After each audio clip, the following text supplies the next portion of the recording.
그런데 오늘 내용이 참 중요한 내용입니다. 아주 중요한 내용인데요. 함께 읽으시겠습니다. 시작. 지혜 있는 자는 궁창의 빛과 같이 빛날 것이요 많은 사람을 옳은 대로 돌아오게 한 자는 별과 같이 영원토록 비치리라. 아멘. 예, 오늘 오신 여러분들을 환영합니다. 제가 환영의 뜻으로 또 꽃을 준비했는데요. 이번엔 좀 많이 준비했습니다. 우리 한국의 야생화들입니다. 하나님이 창조하신 화려한 꽃도 있지만 화려하지 않지만 아주 깨끗하고 아름다운 꽃들이 우리 주변에 많이 있습니다. 예, 이제 오늘 12번째 강의입니다. 이제 거의 끝날 때가 됐습니다. 그래서 이제 오늘 12번째인데 오늘은 동방박사 이야기를 하지 않습니다. 이제 다음 12월 초에 이제 하게 될 거고요. 오늘은 이제 어떤 내용인가 하면 과학과 예언에 대해서 이제 말씀드리려고 합니다. 성경에는 예언의 말씀들이 있거든요. 이제 그 예언의 말씀을 과학적으로 밝혀내고 하나님이 하신 일들을 드러내는 이제 그런 내용인데요. 그래서 역사를 주관하시는 여호와 하나님에 대해서 이제 함께 공부하는 시간이 되겠습니다. 자, 이사야서 41장 말씀인데 함께 한번 읽으시겠습니다. 시작.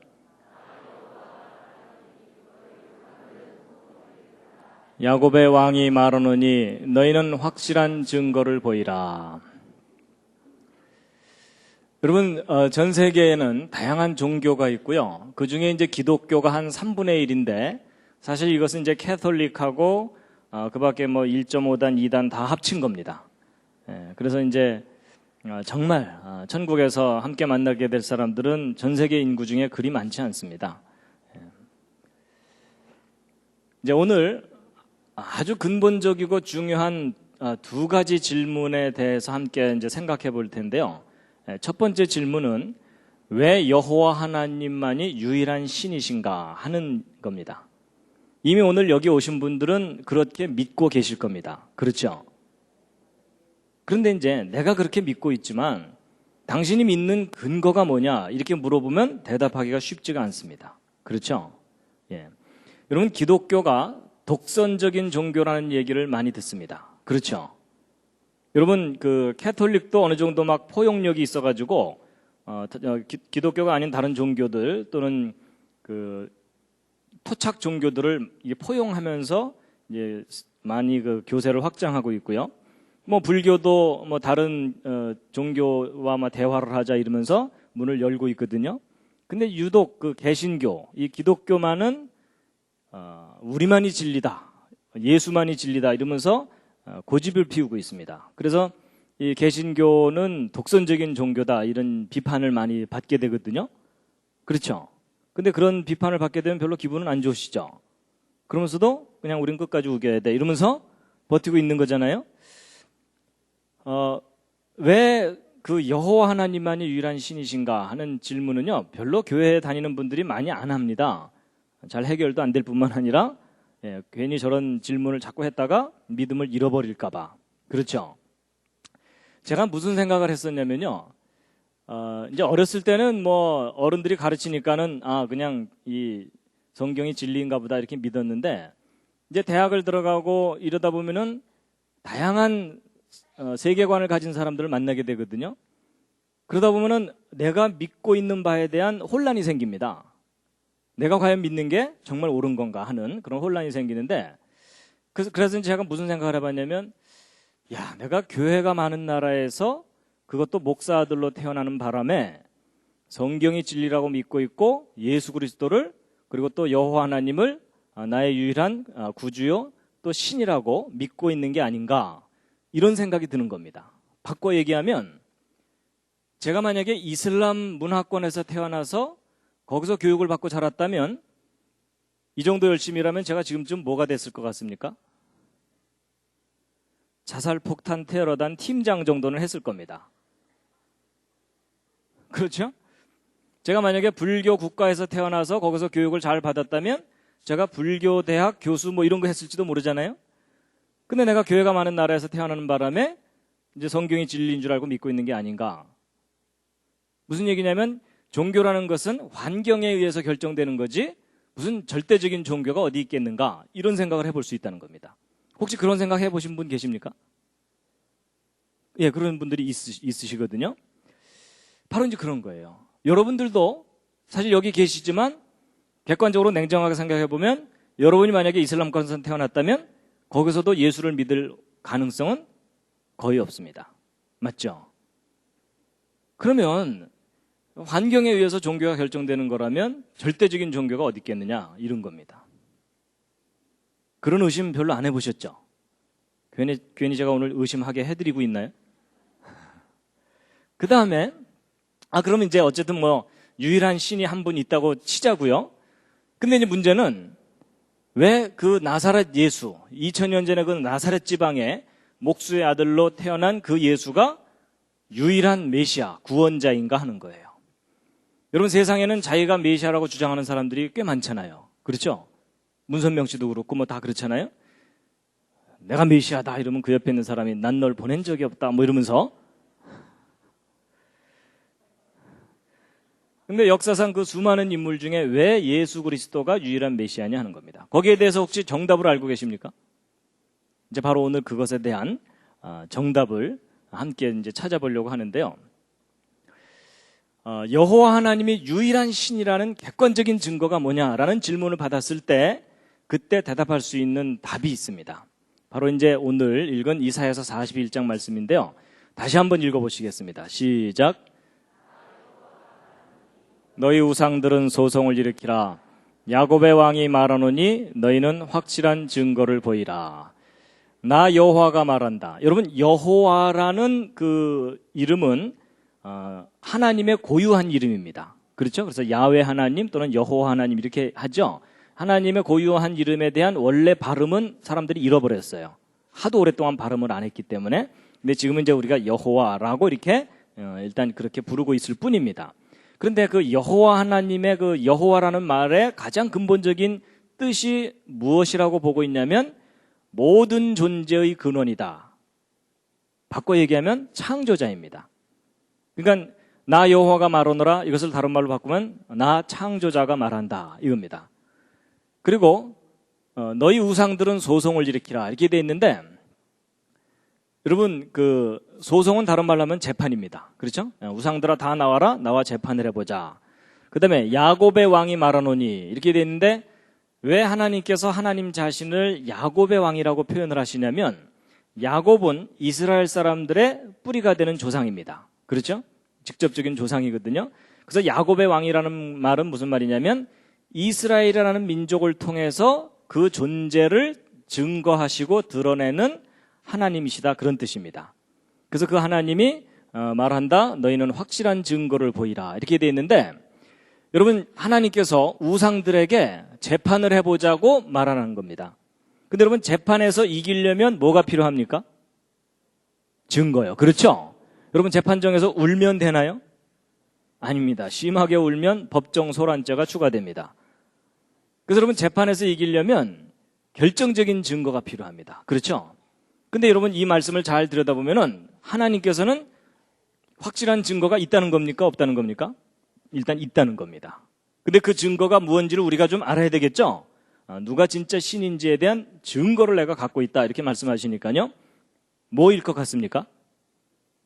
이제 그 다음 구절이 참 중요한데요. 함께 읽으시겠습니다. 시작. 또 이전 일에 어떠한 것도 고하라. 우리가 연구하여 그 결국을 알리라. 여러분 미래에 일어날 일을 우리에게 얘기해봐라. 여러분 미래에 일어날 일을 미리 얘기하는 걸 뭐라 그러죠? 그게 예언입니다. 그리고 과거 일이 어땠는지도 말해봐라. 여러분 과거에 일어났던 일을 정확하게 진술하는 것을 뭐라 그러냐면 역사라고 얘기합니다. 그러니까 예언해봐라, 역사를 확인해봐라. 그걸 연구하면 결론을 얻게 될 것이다. 이렇게 돼 있습니다. 그럼 여러분 정리해보면 여호와 하나님이 유일한 신이시라는 객관적인 증거가 뭐라는 겁니까? 두 단어입니다. 예언과 역사입니다. 그래서 여러분 누군가가 여러분한테 당신이 믿는 그 여호와 하나님이 유일한 신이라는 객관적인 증거가 뭐냐 이렇게 누군가가 질문을 했다면 여러분이 그때 뭐라고 대답하시면 된다는 겁니까? 예언과 역사가 그 증거다라고 대답하시면 됩니다. 왜냐하면 이건 하나님 말씀이거든요. 그리고 이제 반복해서 또 나옵니다. 미래에 일어날 일을 보이며 또 나중에 일어날 일을 진술하라. 이 반복해서 나왔다는 얘기는 강조했다는 뜻이고요. 너희의 신됨을 우리가 알리라. 누가 진짜 신인지 알게 될 거다라는 겁니다. 그래서 오늘 이제 이 예언과 역사에 대해서 이제 말씀을 드릴 텐데요. 근데 이제 보통 신앙생활을 하면서 예언이나 이런 부분에 대해서는 사람들이 조심합니다. 왜냐하면 예언을 잘못 해석하고 잘못 적용했다가는 어떤 결과가 나오죠? 1.5단, 2단 이런 게 많이 생깁니다. 그렇죠? 그래서 예언은 임의로 풀어야 되는 게 아니라 객관적인 근거를 갖고 정확하게 그 예언을 해석하고 이해해야만 잘못된 길로 빠지지 않게 됩니다. 그래서 이제 오늘 예언에 대해서 이제 말씀을 드릴 텐데요. 예언이라는 게 도대체 무슨 의미가 있는 건가를 좀 설명드리기 위해서 예를 하나 들어드리면요. 옆에 청년이신가요? 아니면 결혼하셨나요? 아직 안 하셨습니까? 예. 제가 예를 들어도 되겠습니까?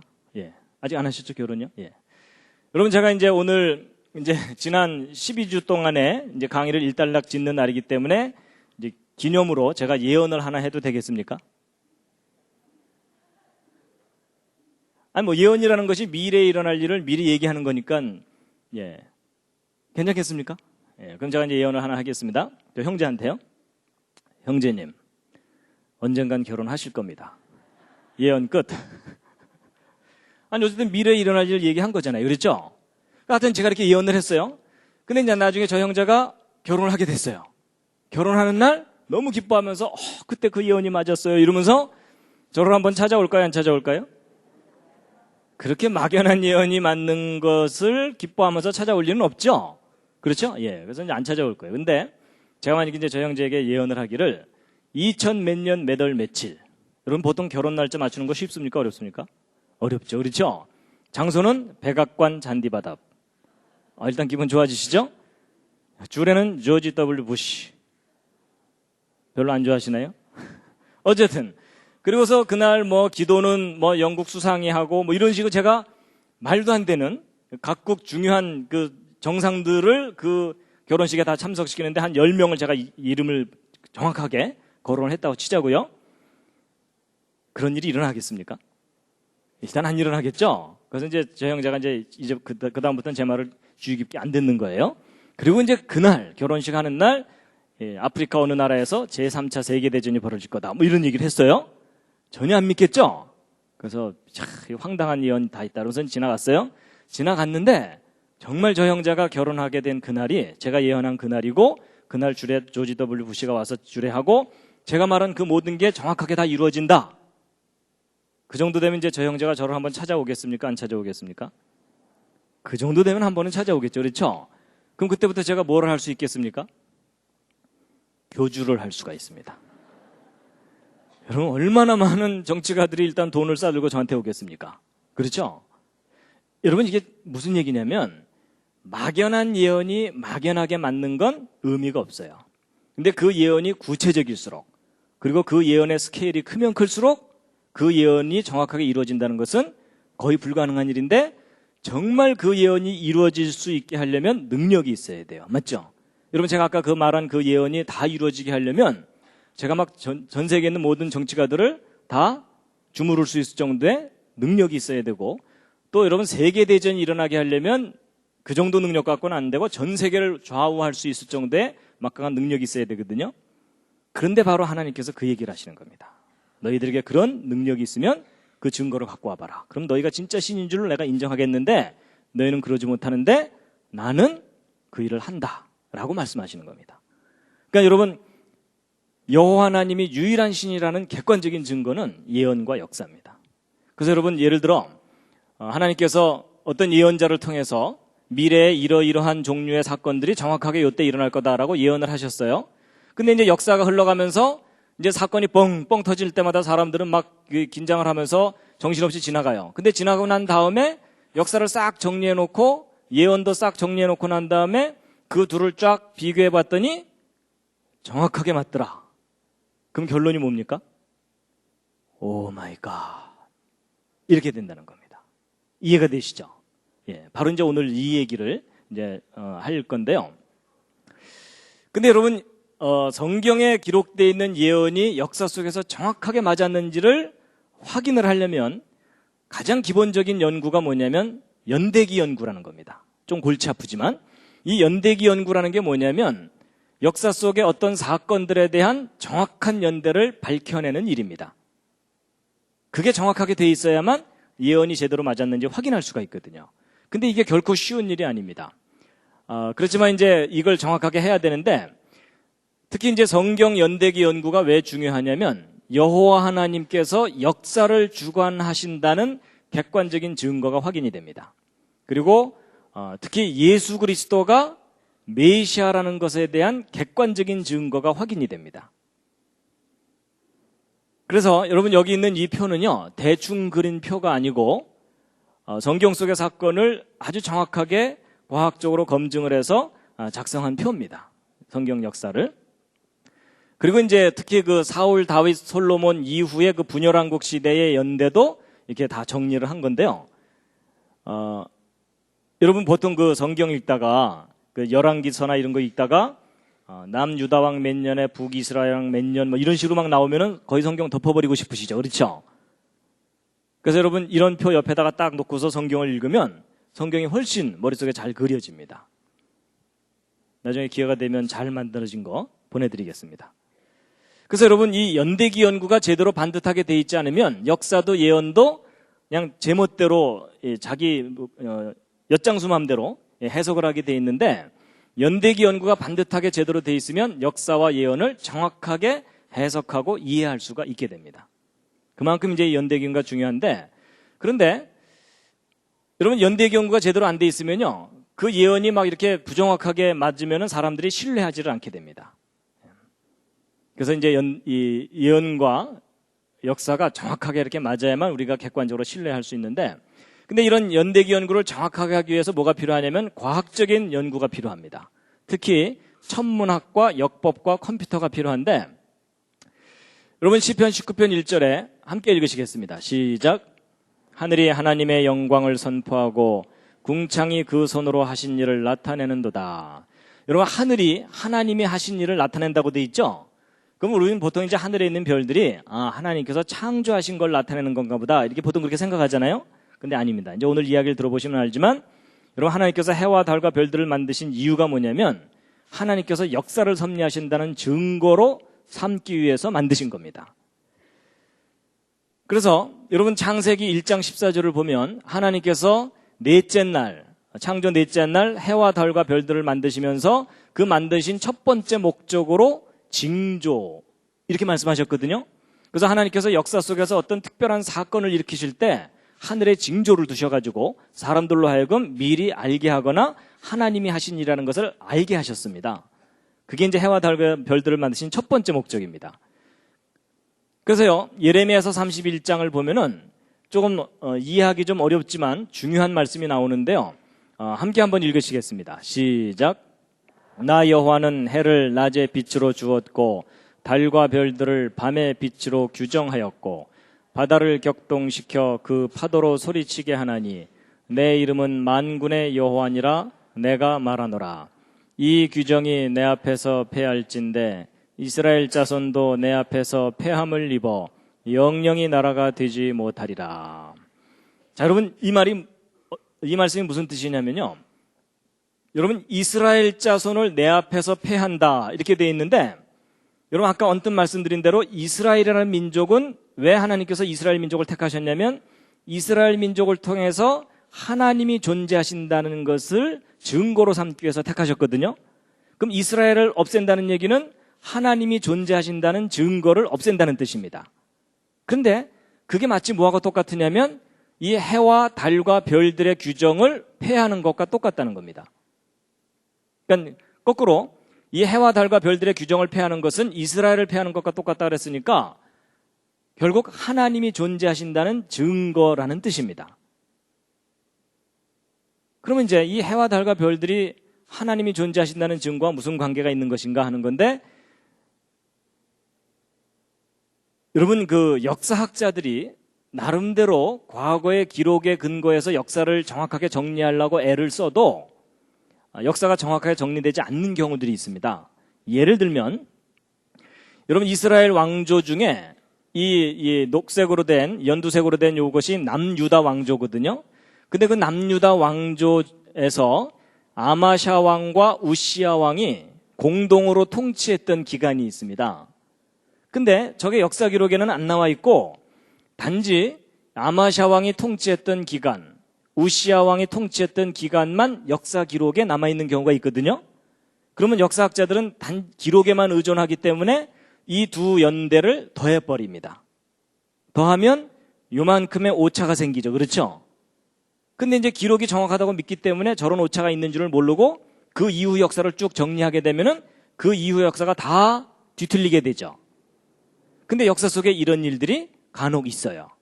그러면 이 역사가 잘못 정리되어 있는 줄도 모르고 역사를 정리하다 보면은 성경이 틀려 보이는 경우가 있습니다. 그래서 이런 식으로 이제 역사를 잘못 정리해 놓고 나면 예를 들어 이런 게 있어요. 여러분 그 에스더서 알죠? 에스더가 그 아하수에로 왕 앞에 목숨을 걸고 나가서 자기 민족을 살려달라고 애원을 하러 이제 나가잖아요.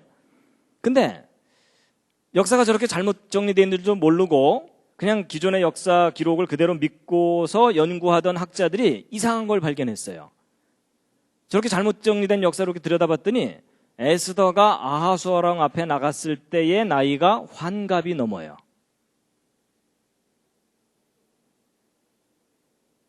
그래서 이상하다. 환갑이 넘은 할머니가 예쁘게 화장을 하고 왕 앞에 나가는데 왕이 그냥 반해가지고 나라의 절반을 주마 뭐 이랬잖아요. 그래서 이게 뭐 앞뒤가 안 맞는구나 이랬던 건데 나중에 이런 부분들을 정확하게 다 교정을 해가지고 정리를 하고 났더니 그동안 해석이 잘못됐던 거예요. 정말로 이제 역사를 제대로 정리하고 났더니 에스더가 아하수에롱 앞에 나갔을 때가 정말 꽃다운 나이였던 거예요. 그래서 이제 역사를 이제 정확하게 이제 교정해야 하기 위해서 바로 이제 이 과학적인 방법이 필요한 건데 첫 번째 천문학입니다. 여러분 우리나라 역사도 이 고구려 백제 신라 시대에 대한 역사가 삼국사기나 삼국유사에 기록되어 있는데 이 기록들을 읽어보면 그 기록들 속에 일식 현상, 행성이 이상하게 움직이는 현상 이런 것들이 저렇게 많이 기록이 발견됩니다. 근데 저 기록들을 검증을 할 수가 있어요. 제가 지난번에 언뜻 보여드렸던 이제 프로그램을 잠깐 보여드릴 텐데요. 예전엔 저런 역사 기록이 있으면 그냥 그런 일이 있었는가 보다 이렇게 생각했는데 지금은 저런 것들이 이제 검증이 가능한 것이 이 컴퓨터 프로그램이 개발이 돼가지고 여러분 이게 지금 한국에서 지금 이제 해가 졌죠? 이게 어두운 이제 밤입니다 여기가. 한국에서 하늘을 바라봤을 때 하늘의 별들의 모습을 실시간으로 볼 수 있는 이제 컴퓨터 프로그램입니다. 그래서 지금 현재 하늘의 별자리들이 이렇게 이제 존재하고 있거든요. 근데 이것을 이제 실시간으로 이렇게 움직여 볼 수가 있습니다.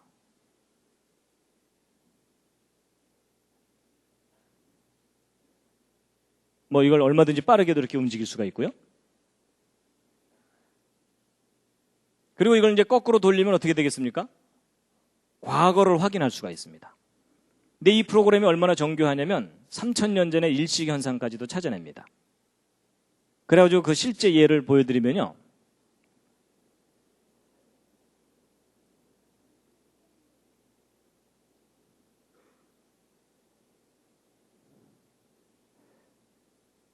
여러분 여기 보시면은 BC 585년 5월 28일 날 지금 현재 터키 지방이에요. 터키 지방에서 리디아하고 이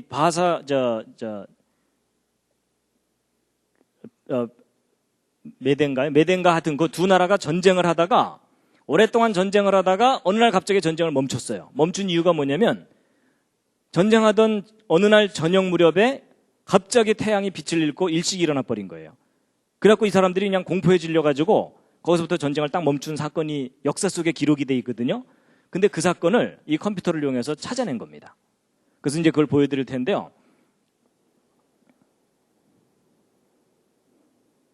이게 바로 이제 그날입니다. 여기 보시면은 BC 585년 5월 28일 그날 여기 지금 이 노란색이 태양이고요. 여기 파란색이 달입니다. 이제 그날 저녁 무렵에 이 태양과 달이 같이 나란히 만난 거예요. 그래서 이제 일식이 일어나기 직전인데 저 상태에서는 일식이 일어날지 아무도 몰라요. 왜냐하면 태양이 너무 밝으니까. 그런데 이제 이게 시간이 지나가면서 일식 현상이 나타나는데 저녁 무렵입니다. 저녁 무렵 여기서 좀 천천히 가겠습니다.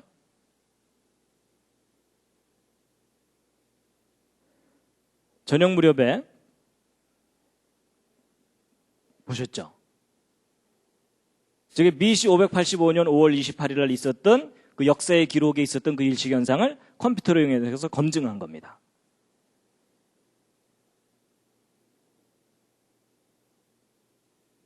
그래서 여러분 이게 무슨 뜻이냐면 예전에는 대충 BC 585년쯤 이렇게 역사를 얘기하다가 여러분 저런 사건은 지금 현재로부터 정확하게 몇 년, 몇 월, 며칠 전 어느 장소에서 일식현상이 있었다 이걸 찾아내는 거예요. 그러면 저게 뭐냐면 역사에 대한 절대연대가 되는 겁니다. 절대연대.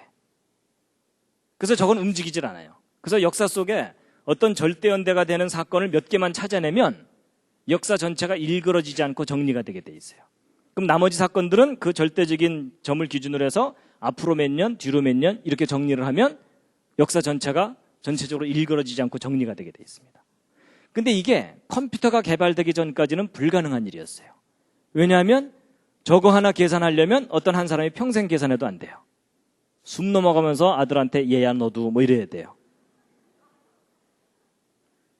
근데 오늘날은 개인용 컴퓨터로도 저게 다 검증이 됩니다. 원리를 이해하시겠죠? 그래가지고 바로 이런 방법을 이용해서 성경 속에 나타난 어떤 사건들에 대해서 절대적인 연대들을 찾아내기 시작했어요. 그러고 나서 성경 역사를 다시 정리해봤더니 그동안 삐뚤빼뚤하게 잘못 정리했던 역사들이 많이 오류가 다 이제 회복이 된 겁니다.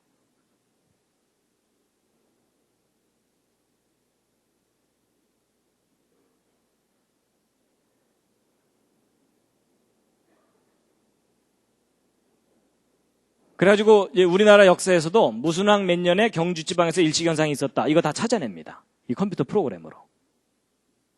그래서 바로 이런 절대 연대들을 찾아내서 역사를 이제 검증하는 게 있고요. 이건 이제 설명인데 오늘 이거 설명 일일이 했다가는 시간이 많이 가니까 좀 넘어가겠습니다. 그 다음에 이제 달력을 이용해서 역사를 또 검증하는 방법이 있습니다. 역사를 정확하게 찾는 방법. 뭐냐면, 여러분 이 지구가 태양을 한 바퀴 돌 때를 1년이죠? 1년이 며칠이죠? 365일이죠? 근데 좀 더 정확하게 얘기하면 365일 동안 이 지구가 돌면요. 한 바퀴를 채 못 돌아요. 그래서 정확하게 1년은 얼마냐면 365일이 아니고 365.888 이렇게 됩니다.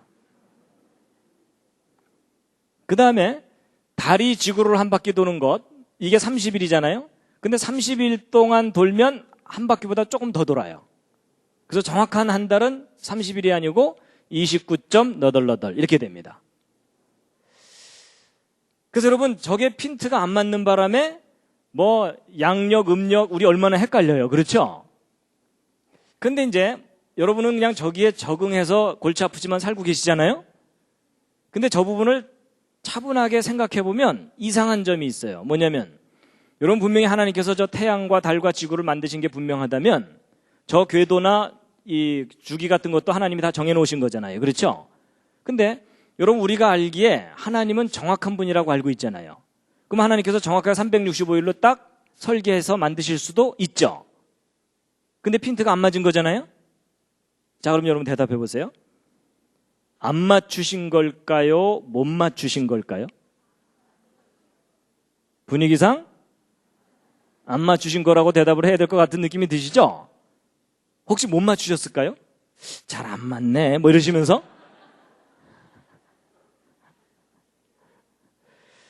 여러분 저게요 일부러 안 맞추신 거예요.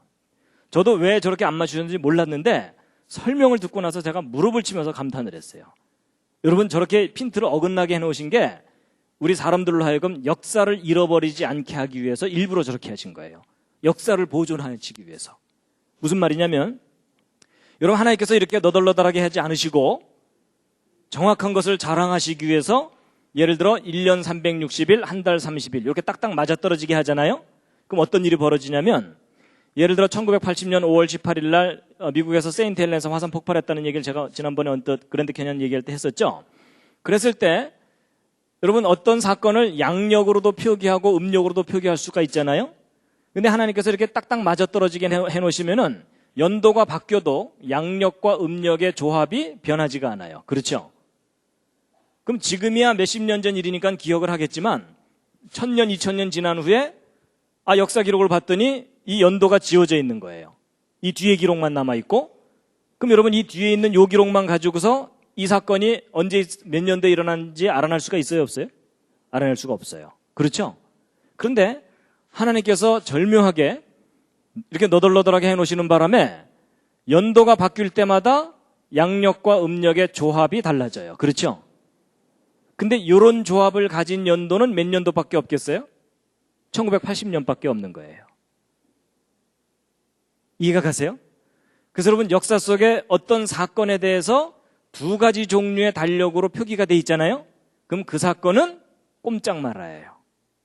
이 컴퓨터 변환, 이 달력 변환 프로그램을 이용해서 그게 정확하게 지금부터 몇 년, 몇 월, 며칠 전에 있었던 사건인지를 다 확인해낼 수가 있어요.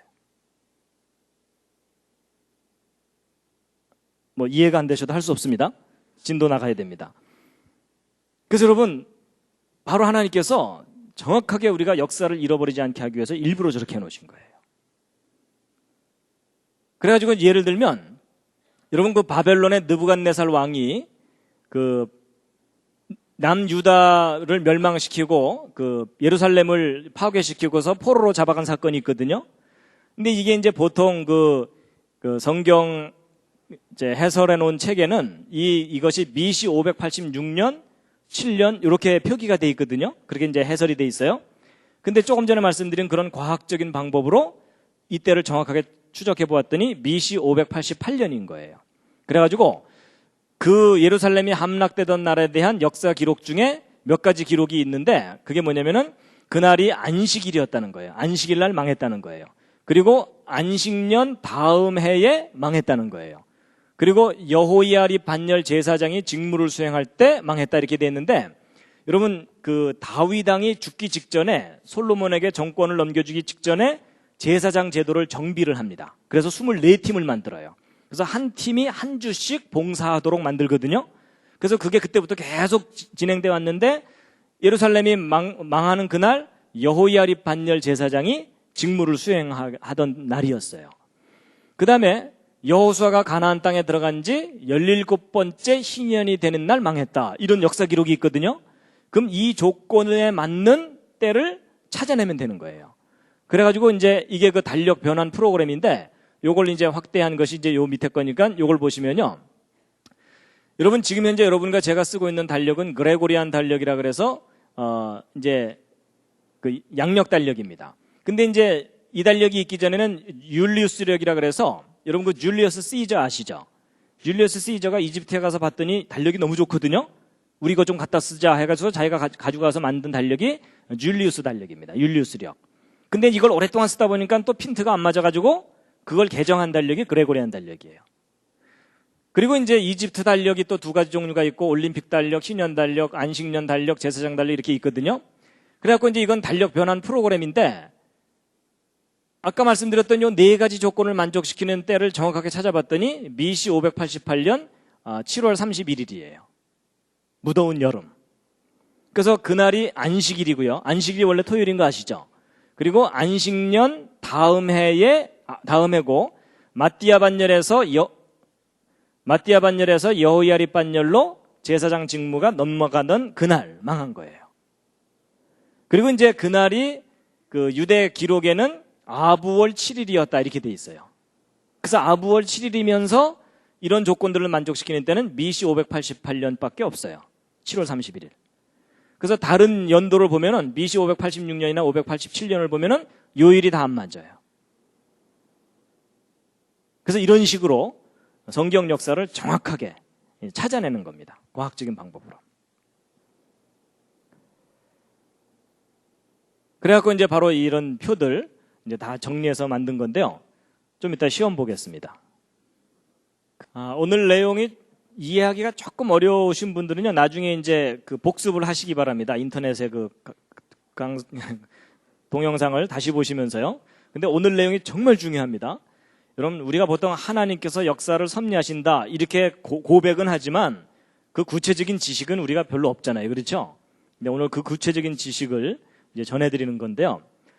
자, 이제 요나서와 예수 그리스도라는 제목의 그 증거를 하나 이제 소개해드리겠습니다. 여러분, 요나 선지자 아시죠? 예, 요나 선지자는 BC 763년에 이스라엘의 선지자였는데 그 당시 아시리아의 큰 성읍인 니느웨에 가서 회개를 외쳤던 선지자입니다. 그렇죠? 예. 자, 여러분, 이 요나서가 아주 중요한 이유가 있습니다. 마태복음을 보면 예수님께서 요나에 대해서 거듭해서 말씀을 하시는 내용이 나오는데요. 자, 일단 마태복음 12장에 있는 말씀 38절부터 40절까지 말씀 뭐라고 기록됐는지 한번 읽으시겠습니다. 시작. 그때 서기관과 바리새인 중 몇 사람이 말하되 선생님이여 우리에게 표적 보여주시기를 원하나이다. 예수께서 대답하여 가라사대 악하고 음란한 세대가 표적을 구하나 선지자 요나의 표적밖에는 보일 표적이 없느니라. 요나가 밤낮 사흘을 큰 물고기 뱃속에 있었던 것 같이 인자도 밤낮 사흘을 땅속에 있으리라. 여러분, 이 서기관과 바리새인들이면 그때 당시 유대 지도자들입니다. 그 지도자들이 예수님께 와가지고서 표적을 보여달라고 얘기를 하는데, 여러분, 이 표적은 기적이 아닙니다. 기적은 이미 예수님께서 막 눈먼 자들을 고치시고 많이 보여주셨어요. 그래서 이 사람들이 원하는 건 단순한 기적이 아니라 영어로 miraculous sign이라고 표현되는데 이게 뭐냐면 증거를 보여달라는 겁니다. 근데 무슨 증거를 보여달라는 거냐면 요점이 당신이 메시아냐, 메시아라면 메시아라는 증거를 내놔라, 그 얘기입니다. 왜냐하면 그때 사람들은 그게 제일 관심이 있는 부분이었거든요. 근데 거기에 대한 예수님의 대답을 한번 분석해 보시면, 자, 3단계로 대답을 해보세요. 일단 예수님에게 메시아라는 증거가 있다는 겁니까, 없다는 겁니까? 일단 있다는 거예요. 맞죠? 근데 그 증거가 뭐라는 겁니까? 요나의 표적이라는 거죠. 근데 한 가지 더, 요나의 표적 말고도 있다는 겁니까? 요나의 표적 밖에는 없다는 겁니까? 예수님의 대답이 요나의 표적 밖에는 없다고 말씀하셨죠? 그럼 여러분, 예수 그리스도가 메시아라는 증거는 뭐밖에 없는 거예요? 요나의 표적밖에? 그런데 그러면 좀 이상한 게 있어요. 여러분, 뭐 이사야서나 시편이나 이런 데 보면은 메시아에 대한 예언이 많이 있잖아요. 그렇죠? 그럼 그것은 예수님의 메시아라는 것에 대한 증거가 아니라는 말이냐? 그게 아니고요. 여러분, 그 법정에 우리가 증거를 제출할 때 별로 중요하지 않은 증거들도 있지만 결정적인 증거라는 게 있죠. 그거 하나만 내밀면 모든 재판이 끝나는 결정적인 증거라는 거 있죠? 여기서 이야기하는 증거는 그 결정적인 증거를 의미합니다. 그러니까 예수 그리스도가 메시아라는 결정적인 증거는 무엇밖에 없다고요? 요나의 표적밖에는 없다는 거예요. 그럼 여러분, 누군가가 여러분한테 당신이 예수를 메시아라고 믿는 객관적인 증거가 뭐냐, 그리고 결정적인 증거가 뭐냐라고 물어보면 여러분 뭐라고 대답하시면 된다는 겁니까? 요나의 표적이 예수 그리스도가 메시아라는 결정적인 증거다라고 대답하시면 되는데, 문제는 내용을 알아야 그 다음 말을 대답하죠. 그렇죠? 그래서 오늘 이제 왜 요나의 표적이 예수님이 메시아라는 결정적인 증거인지에 대해서 이제 알려드릴 텐데요. 보세요. 여러분, 이 요나의 표적에 관한 내용이요, 마태복음 12장에만 나오는 게 아니라 마태복음 16장에도 또 나와요. 또 나오는데 바리새인과 사두개인들이 또 하늘로서부터는 증거를 보여달라 이렇게 얘기했더니 예수님께서 여기도 보세요. 요나의 표적밖에는 보여줄 표적이 없다고 돼 있어요. 여러분, 이 부분이 중요한 게 왜 그러냐면, 여러분, 복음서라는 것은 예수님이 하신 그 수많은 내용 중에 정말 중요한 것만 간추린 거예요. 맞죠? 근데 그렇게 간추린 내용 중에서도 연거푸 똑같은 주제가 2번이나 나왔죠. 그 얘기는 뭐냐면 정말 중요하니까 2번이나 나오는 거예요. 여러분 같은 사건이 서로 다른 복음서에 겹쳐서 나오는 경우는 많아요. 그렇죠? 근데 거의 동일한 사건이 같은 복음서 내에 2번 나오는 일은 아주 드물어요. 그 중에 하나가 요나의 표적 얘기예요. 더군다나 제가 지난번에 언뜻 말씀드린 것처럼 마태복음은 누구를 위한 복음서냐면 유대인들을 위한 거예요. 근데 유대인들의 최대의 관심사는 뭐예요? 메시아예요. 그렇죠? 그래서 요나의 표적 얘기가 여기에 연거푸 2번이나 나오면서 내가 메시아라는 결정적인 증거는 요나의 표적이다라는 거예요. 그러니까 여러분 아무래도 요나의 표적에 대해서 우리가 좀 알아야 되겠죠? 그러려면 뭘 연구해야 됩니까? 요나서를. 그래서 이제 요나서를 연구해야 되는데 여러분 요나서가 꽤 길죠? 예, 여기서 또 말없이 고개를 끄덕끄덕 하시는 분들은 약간 문제가 있습니다. 여러분 요나서 너무 짧습니다. 잠깐 앉아서 보면 읽을 수 있을 정도로 아주 짧아요. 예. 근데 내용이 참 재미있어요. 그래서 이제 오늘 요나서를 좀 요약해서 좀 그 줄거리를 말씀드릴 텐데요. 자, 일단 1절, 2절 함께 읽으시겠습니다. 시작. 여호와의 말씀이 아미떼의 아들 요나에게 임하니라. 이르시되 너는 일어나 저 큰 성읍 니느웨로 가서 그것을 쳐서 외치라. 그 악독이 내 앞에 상달하였음이니라 하시니라. 여러분 요나에게 니느웨로 가서 회개를 외쳐라 하고 일로 이제 가라고 보내요. 근데 여러분 요나가 가나요 안 가나요? 안 가고 딴 데로 도망가죠?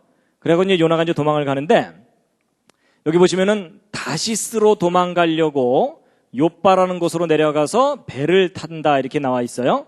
그래서 여러분 그 요나는 이 북이스라엘의 선지자였기 때문에 사마리아 뭐 근처에서 활동을 했을 텐데 어쨌든 이제 도망가려고 바닷가 쪽으로 욥바라는 곳으로 갑니다. 그래서 이제 욥바라는 곳으로 가게 되는데 다시스로 도망간다 그랬죠.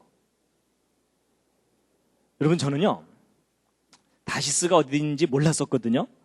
그래갖고 아마 이제 하나님께서 니느웨를 가라 그랬더니 다시스가 여기쯤 되는 줄 알았어요. 근데 제가 다시스가 어딘지를 알고 나서 이 요나서는 거의 코미디구나 이걸 제가 알게 됐어요. 여러분 다시스가 어딘지 아세요? 그 다시스가 오늘날의 스페인이에요. 이건 코미디예요. 예를 들어 여기 분당에 계신 분들한테 여기 수서 쪽에 좀 심부름을 보냈더니 어디까지 도망간 거예요? 저 부산까지 도망간 거예요. 그렇죠?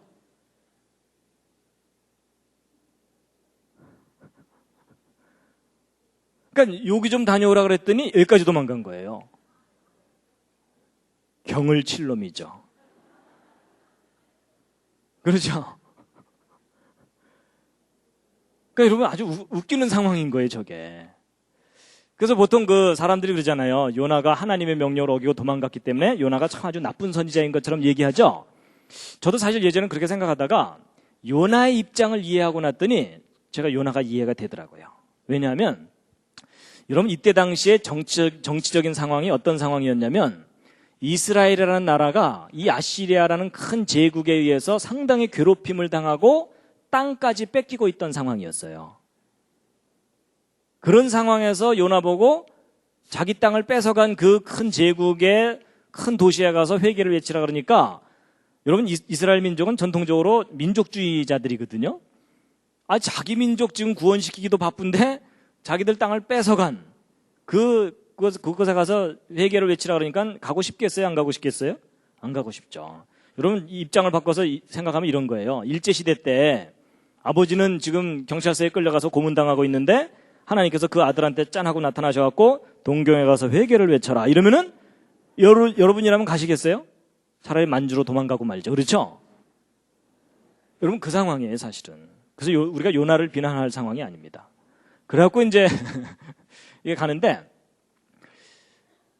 여러분 그 이스라엘 얘기가 나왔으니까 한 가지 잠깐 좀 말씀드릴 게 뭐냐면요. 여러분 하나님께서 이스라엘 민족을 택하셨죠. 그래서 이스라엘은 선택받은 민족이잖아요. 근데 거기에 대해서 기분이 좋으세요? 안 좋으세요? 별로 안 좋으시죠? 특히 한국 사람들은 사촌이 땅을 사도 배가 아픈데 왜 우리 민족을 안 택하시고 이스라엘을 택하셨나 그래서 시기심이 많기 때문에 배가 아프거든요. 저도 사실 왜 하나님이 우리 민족을 안 택하셨나 이런 생각을 했었는데요. 제가 왜 하나님께서 이스라엘을 택하셨을까에 대해서 나름대로 생각을 정리한 다음에 차라리 우리 민족 안 택하신 게 참 다행이다. 전 그 생각을 하게 됐어요. 왜냐하면요. 여러분 그 이스라엘 사람들의 조상인 아브라함은 원래 여기 살던 사람이 아니라 여기 살고 있던 사람을 하나님께서 여기로 불러다가 요 땅 줄게 이러셨거든요. 근데 막상 아브라함은 받지도 못했어요. 나중에 그 후손들이 이집트에서 이제 막 고생하다가 뒤늦게 이제 이 이집트를 탈출해서 요 땅을 이제 갖게 되잖아요. 근데 하나님께서 굳이 요 땅을 주신다고 하신 이유가 뭘까? 그러다가 제가 오늘 이제 뭘 나름대로 깨달았냐면요. 여기가 유럽과 아프리카와 아시아의 중간지대예요. 길목이에요, 길목. 무슨 얘기냐면 여러분과 저는 그렇게 야망이 안 크잖아요. 뭐 전 세계를 지배해보겠다 이런 생각하신 분 계세요? 여러분과 저는 그냥 소박하게 그냥 내가 편안하게 먹고만 잘 살면 되겠다 이렇게 생각하지만 옛날 그 큰 제국을 거느렸던 왕들은요 어느 정도 막 영토가 넓어지잖아요. 욕심이 더 커져갖고 세상을 지배하고 싶어요. 그럼 여러분 유럽의 어느 왕이 세상을 지배하려면 적어도 이 세 대륙을 함께 지배해야 세상을 지배하는 거잖아요. 그러면 이 유럽의 왕이 아시아나 아프리카를 집어먹으려고 군대를 이동시키려면은 반드시 여기를 지나가야 돼요. 맞죠? 그리고 이 아프리카에 있는 어느 왕 파라오도 유럽이나 아시아를 집어먹으려면 군대를 이끌고 여기로 나와야 돼요. 맞죠? 그리고 여러분 아시아에 있는 어느 왕이 유럽과 아프리카를 동시에 집어먹으려면 여기로 또 지나가야 되죠? 항상 지나가야 되는 길목이 어디예요? 여기예요. 제가 그걸 이해하고 났더니 왜 하나님께서 이스라엘을 택하셨나? 사실 이스라엘이라는 민족도 택하셨지만 가나안 땅이라는 곳을 택하신 거예요. 여러분 세계를 지배하려는 왕이 엄청난 군대를 이끌고 지나가야 되는 길목이 바로 이스라엘 땅이에요. 그럼 생각해 보세요. 여러분 캠퍼스 잔디밭이 이렇게 있는데 학생들이 시간 급하다고 막 가로질러 가는 곳 있잖아요. 그렇죠? 거기 잔디 살아남아요? 못 살아남아요? 뿌리채 뽑혀서 너덜너덜해져요. 그렇죠? 그럼 그 잔디밭 지키려면 어떻게 해야 돼요?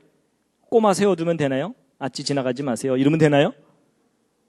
아니에요. 힘센 사람이 뜩 버티고서 야 돌아가 이래야 되잖아요. 그렇죠? 하나님이 바로 그거예요. 하나님께서 자기 백성을 요 정말 위험한 지역에다 두신 거예요. 그래서 그 이스라엘 민족에게 뭐라 그러신 거냐면 야 니네들이 내 말 잘 들으면 그 주변의 국가가 아무리 강해도 너희가 안전할 거다. 보장하마. 그런데 너희가 내 말 안 들으면 고생 꽤나 할 거다. 요놈들아. 뭐 이러신 거예요. 뿌리째 뽑혀서 포로로 잡혀갔다 돌아오기도 하고 심지어 전 세계로 흩어지기까지 할 거다. 그런데 내가 요거 하나는 약속한다. 뭐냐?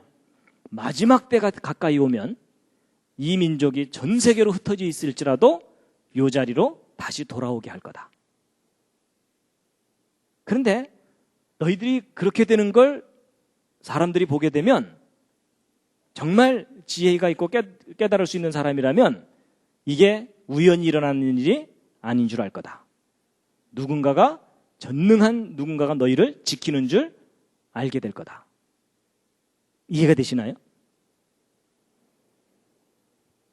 제 생각에 동감 안 하셔도 됩니다. 그러고 났더니 왜 하나님께서 자기 백성을 여기다 두셨는지 이해가 되더라고요. 강하신 분이 지키시는 거예요. 그러면 그 민족이 그 틈바구니에서 끝까지 살아남는 걸 보거든 누군가가 전능하신 분이 지키는구나 라고 깨달으라는 얘기예요.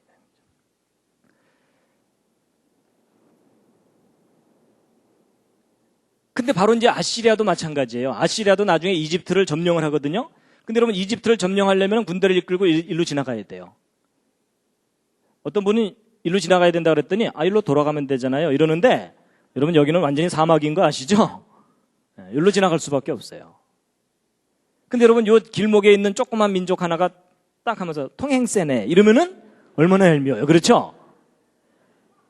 그래서 여러분 아시리아의 경우도 이집트를 점령하기 위해서 왜냐하면 이집트의 나일강을 따라서 엄청난 식량이 있거든요. 이 식량이 있으면 전 세계를 지배할 식량이 생기거든요. 그러니까 여기로 이제 가는데 여기 딱 길목에 버티고 있으니까 여기를 강하게 압제를 해야 되는 상황이에요. 그런 상황에서 이제 막 땅도 뺏어가고 막 그랬던 상황인데 이제 그 상황에서 이제 요나 보고 가라 그랬더니 도망간 거죠. 근데 요나가 성공하나요? 실패하나요? 실패합니다. 그리고 이제 여러분 이제 그 스토리는 대략 아시니까요. 요점만 말씀드리면 하나님께서 이제 배 타고 도망가는 요나를 이제 큰 풍랑을 일으키셔갖고 배를 파손시킬 정도까지 합니다. 근데 사공들은 두려워갖고서 이제 막 물건들 버리고서 막 살려달라고 난리를 치고 있는데 요나는 배 밑에 내려가서 쿨쿨 자고 있어요. 그래갖고 선장이 이제 화가 나서 이제 너 어떻게 된 거냐 뭐 이렇게 물어보거든요. 이제 그래가지고 그래도 해결이 안 되니까 이제 그 사람들이 야 우리 제비를 뽑자. 여러분 제비를 뽑는다는 말은 재판을 한다는 뜻입니다. 그 책임이 누구한테 있는지 확인하는 거거든요. 그랬더니 누구한테 당했어요? 요나가 걸렸죠? 이걸 뭐라고 표현해요? 딱 걸렸다고 표현해요. 그래서 요나가 딱 걸렸어요. 그래갖고 이제 잡아다가 너 어떻게 된 거냐 이렇게 물어봤더니 아 내가 지금 하나님을 경외하는 사람인데 하나님의 명령을 어기고 좀 도망가는 중이다. 이랬더니 이제 이 사람들이 정말 두려워하는 거예요. 두려워하는데 그래도 해결이 안 되잖아요. 그러니까 이제 요나가 드디어 해결책을 내놓습니다. 차라리 나를 들어서 바다에 던져 죽여라. 그럼 너희들이 구원을 받을 거다. 이랬더니 정말 바다에 던져버렸어요. 그래서 바다에 던졌더니 어떻게 됐어요? 풍랑이 곧 그쳐버렸죠? 근데 여러분 이 사건이 예수 그리스도에 대한 예언적인 사건입니다. 여러분 이때 바다에서 일어났던 이 사건이 예수님 때하고 상황이 너무나 비슷해요. 여러분 요나 때 이방인 선장은 예수 그리스도 때의 총독 빌라도를 생각하게 하고 그 다음에 요나는 그때 당시 히브리인으로서 배에 탔잖아요. 근데 예수 그리스도께서도 히브리인의 혈통으로 태어나셨죠. 그렇죠? 그래서 히브리인의 혈통으로서 로마 제국이라는 배를 타고 있었어요. 그리고 제비뽑기를 했는데 이 제비뽑기는 재판이라 그랬죠. 그래서 예수님이 재판을 받으시는데 바다에 던져지게 된다는 것은 십자가에 처형을 당해서 죽임을 당한다는 뜻이에요. 그랬더니 결론이 어떻게 됐어요? 요나 때에는 폭풍이 그쳤지만 예수님 때에는 세상이 구원을 받게 돼요. 뭔가 닮았죠? 이게 무슨 얘기냐면 이 배에서 있었던 상황을 가지고 예수님 때에 일어날 그 중요한 주제를 예언을 하신 거예요. 그래서 여러분 이때 이방인 선장하고 총독 빌라도의 닮은 점이 뭔지 아세요? 둘 다 사형권을 갖고 있는 존재예요. 여러분 로마 제국이 식민지들을 다스릴 때 나름대로 자기들끼리 자체적으로 왕을 세워놨거든요. 왕이나 뭐 이런 존재들을 세워놨는데 그 대신 사형권을 안 줬어요. 사형권은 파견한 총독에게만 주었어요. 그래서 여러분 대제사장이 예수님을 잡아다가 죽이고 싶었는데 자기들은 권한이 없으니까 빌라도에게 끌고 간 이유가 바로 그거예요. 우리는 사형권이 없으니까 제발 이 예수 좀 죽여달라 하고서 끌고 가게 된 겁니다. 근데 여러분 배에 타면요 배가 출항하는 순간부터 선장은 사형권을 갖습니다. 즉결 처분권을 가져요. 닮았죠? 그래서 여러분 이런 것들을 뭐라 그러냐면 정황 증거라고 얘기해요. 이게 예수님이 메시아라는 결정적인 증거는 아직 아니에요. 이제 결정적인 증거는 나중에 말씀드릴 겁니다. 그래서 이제 하나님께서도 큰 물고기를 예비하셔갖고 이제 요나를 삼키게 했는데 요나가 3일 3야 동안 물고기 뱃속에 있었다가 돼 있는데 저건 예수님이 무덤에 들어있던 기간이 아닙니다. 무덤에 들어있던 기간은 3일보다 훨씬 짧아요. 그럼 저건 뭐냐? 예수님이 고난받으신 전체 기간을 의미해요. 어둠의 세력에게 순응했던 기간. 자, 그 다음에 이제 요나가 이제 물고기 뱃속에서 간절하게 기도하는 내용이 있는데 사실은 저게 제일 중요한 증거예요. 근데 요건 이제 맨 마지막에 하이라이트로 말씀드릴 거고요. 이제 그 다음 얘기를 일단 스토리를 말씀드리면은 이제 하나님께서 이제 물고기에게 명령을 하셔갖고 육지에 요나를 토해내는데 이게 지금 이제 나와갖고 휴 살았다 이러고 있는 장면입니다. 그래갖고 이제 3장 1절 2절 다시 한번 읽으시겠습니다. 시작. 여호와의 말씀이 두 번째 요나에게 임하니라. 이르시되 일어나 저 큰 성읍 니느웨로 가서 내가 네게 명한 바를 그들에게 선포하라 하신지라. 그래서 이제 하나님께서 다시 가서 회개를 외쳐라 이렇게 명령을 하십니다. 그래갖고 이제 요나가 이제 가서 이제 외치는데 여기 보세요. 또 읽겠습니다. 시작. 요나가 여호와의 말씀대로 일어나서 니느웨로 가니 니느웨는 극히 큰 성읍이므로 3일 길이라. 요나가 그 성에 들어가며 곧 하룻길을 행하며 외쳐 가로되 40일이 지나면 니느웨가 무너지리라 하였더니. 여러분 여기 3일 길이라고 되어 있는데 저는 예전에 여기 가로지르는 게 3일 길인 줄 알았는데 한 바퀴 뺑 둘러보는데 3일 길이라는 뜻이라고 하더라고요. 근데 어쨌든 3일 동안 둘러봐야 되는데 요나가 며칠 동안 행했다고요? 하룻길을 행했다는 얘기는 둘러본 게 아니라 가로질러 간 거예요. 그렇죠? 여러분 그리고 나서 뭐라고 외쳤냐면 40일 지나면 망한다 이놈들아 이렇게 돼 있죠? 그러니까 여러분 요나가 그 뒤에도 계속 투덜거리는 걸로 보아서 정말 간절한 마음으로 외친 건 아닌 것 같아요. 그렇죠? 망한다 이놈들아 하면서 쌩 하고 지나간 거예요.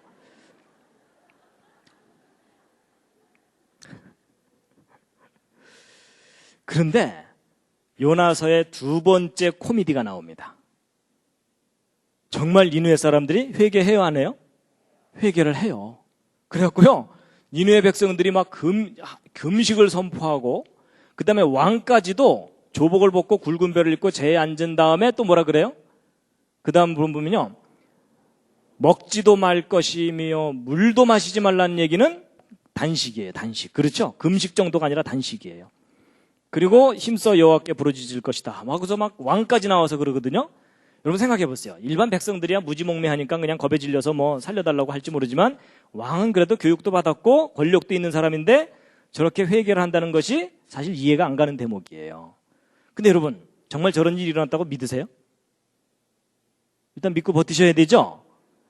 근데 여러분 믿고 버티실지 모르지만 일반 상식을 가진 역사학자들은 절대로 저걸 역사적인 사실이라고 인정하지 않습니다. 왜냐하면 여러분, 이 사건이 어떤 거냐면 오늘날로 따지면 이런 거예요. 여러분, 미국 워싱턴에 부시맨 하나가 콜라병을 하나 들고 워싱턴을 쫙 가로질러 가면서 뭐라고 외치는 거예요? 40일 지나면 망한다 이놈들아 하면서 지나갔어요. 그랬더니 무슨 일이 벌어진 거예요? 조지 W 부시 이하 행정 강요들 다 나와서 회개를 하고 워싱턴 시민 다 나와서 막 애고 회개하는 거죠. 그것도 단식을 해가면서. 그렇죠? 여러분, 이게 현실적으로 가능해요, 불가능해요?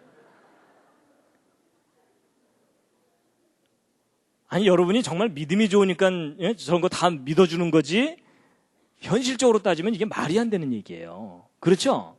아니, 부시 대통령이야 자기하고 이름이 비슷하니까 형님 오셨수 이러면서 잠깐 나와 볼 수 있을지 모르지만 이게 앞뒤가 안 맞는 얘기예요. 더군다나 여러분, 요나는 자기들이 식민지로 삼고 있는 나라의 촌놈 아니에요. 그렇죠? 말이 안 되죠. 그래서 여러분, 이걸 현실적으로 따져보면 안 믿어지기 때문에 심지어 성경학자들조차도 이 요나서는 교훈을 주기 위해서 꾸며낸 얘기지 역사적인 사실일 리가 없다라고까지 하는 거예요. 근데 여러분, 사람들 중에 이런 사람들이 있어요. 성경에 써 있다면 이게 분명히 사실일 거다라고 믿는 아주 고집센 사람들이 있어요. 근데 그 사람들 중에 좀 할 일 없는 사람들이 연구를 해봤어요. 분명히 성경에 써 있다면 이건 사실일 거다. 그래갖고 역사를 연구해보고 성경을 연구해봤더니 단서가 잡혔어요. 무슨 단서가 잡혔냐면, 여러분, 그때 당시에 이 정치적인 상황은 어땠냐면, 남유다는 우시야 왕이 다스리고 있었고 바로 요나가 속해 있던 이 북이스라엘은 여로보암 2세인데 아주 악한 왕이에요. 그래서 이 북이스라엘을 시작했던 여로보암 왕만큼이나 악한 왕이거든요. 근데 바로 요때 이제 요나가 니느웨 성을 갔는데, 그때 아시리아의 왕은 아쇼르단 3세가 통치하고 있던 때였어요. 그게 이제 바로 BC 763년인데 요때 이제 간 거예요. 그러면 요나가 가서 아시리아의 조그만 마을도 아니고 아시리아에서 가장 큰 번화한 성에 가서 회개를 외쳤는데 몽땅 다 회개했잖아요. 그럼 그게 역사의 흔적으로 남아있어야 되잖아요. 맞죠? 근데 여러분, 어떤 단서가 잡혔냐면, 여기 아시리안 에포님이라 그래서 기록이 있는데, 여러분, 그 역사 중에서 그 정사가 있고 야사가 있죠. 여러분, 정사와 야사 중에 어느 쪽이 변질이 되죠? 둘 다 변질됩니다. 여러분, 야사는 야사람들도 좀 불충분하고, 정사는요, 쿠데타가 일어나면은 그 다음 정권을 잡은 사람이 앞쪽 역사를 말살시키는 경우가 많아요. 그래서 여러분, 정사도 믿으면 안 되고 야사도 그대로 믿으면 안 되고, 그걸 다 아까 말씀드린 그 과학적인 방법으로 검증을 해봐야 돼요. 그렇거든요. 근데 이 아시리아 네포님은 별로 이 변질되지 않을 그런 요소를 가지고 있는 기록인데, 예를 들면 이런 거예요. 오늘날 그 연말쯤 되면 타임지나 이런 데 보면 올해의 인물 이러면서 제정하는 거 이런 거 있죠? 그런 비슷한 기록이에요. 몇 년도에 중요한 무슨 사건, 중요한 인물 이런 식으로 리스트를 해놓은 것이 아시리아 네포님이거든요. 근데 그 기록 속에 아주 놀라운 단서가 발견됐는데, 보세요. 이제 그 기록을 제가 이제 이렇게 영어로 이렇게 좀 큼직하게 써놓은 겁니다. 쭉 이렇게 연표가 이렇게 있는데, 이 아시리아는 이 큰 제국을 이루고 있기 때문에 왕은 하는 일이 맨날 전쟁 나가는 일이에요. 전쟁 나가서 땅 뺏어오고 노예 뺏어오고 노예 잡아오고 이러는 거거든요. 그래서 맨날 against 어디 여기서 다메섹 여기 나오죠, 다마스커스. 그래서 맨날 전쟁 나가다가 가끔 야, 좀 쉬자 이러다가 또 전쟁 나가고 맨날 전쟁 나갔어요. 그러다가 BC 763년이 요나가 니느웨 성을 갔을 때거든요. 그때부터 한 5년 동안 아시리아 내부에 반란이 일어나요.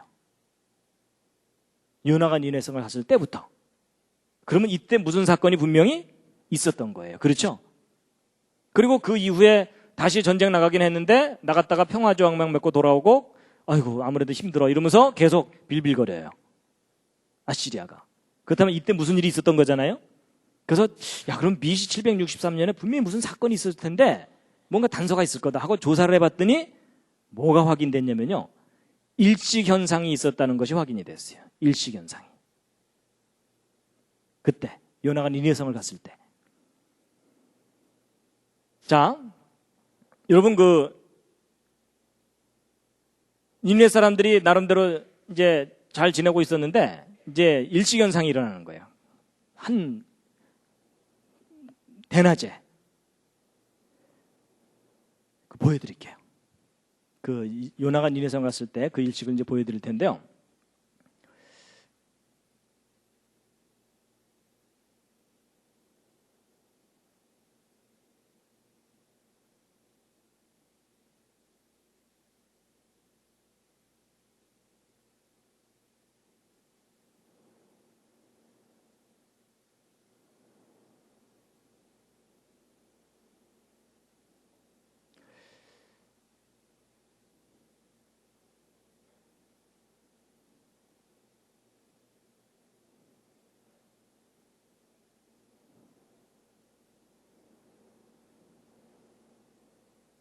예. 이제 BC 763년, 그날입니다. 이제 오전에 일식이 일어나는데요. 아마도 요나는 그 전날쯤 니느웨 성에 이제 지나가면서 망한다 이놈들아 이러면서 지나간 거예요. 그러니까 이제 니느웨 사람들이 말도 안 되잖아요. 그렇죠? 저놈 잡아들여라 이러는데 너무 빨리 도망갔고 이제 못 잡아갖고 그래서 이제 제가 그냥 상황을 대충 이렇게 분위기를 설명드리면 이런 거예요. 그래서 별 미친놈 다 보겠네 이러면서 이제 왔어요. 이제 그날 저녁 3, 4, 5 모여갖고 한 잔씩 하면서 뭐라 그랬겠어요? 오늘 낮에 미친놈 하나가 망한다고 지나갔어. 그럼 잡았어? 아직 못 잡았어? 빨리 도망가더라. 뭐 이러면서 하여튼 그러고 이제 지나간 거예요. 지나가고 이제 그 다음날 아침에 이제 다들 이제 술이 덜 깨갖고서 이제 막 해롱되면서 어제 그놈 아직 잡았어? 못 잡았어? 뭐 이러고 있는 그날 아침이에요. 그날 아침 니느웨에서 있었던 일식현상인데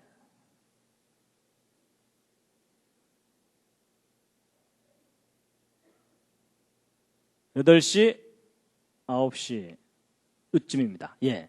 여러분 보시면 요 아까 이 해하고 달이 가까이 이렇게 있죠?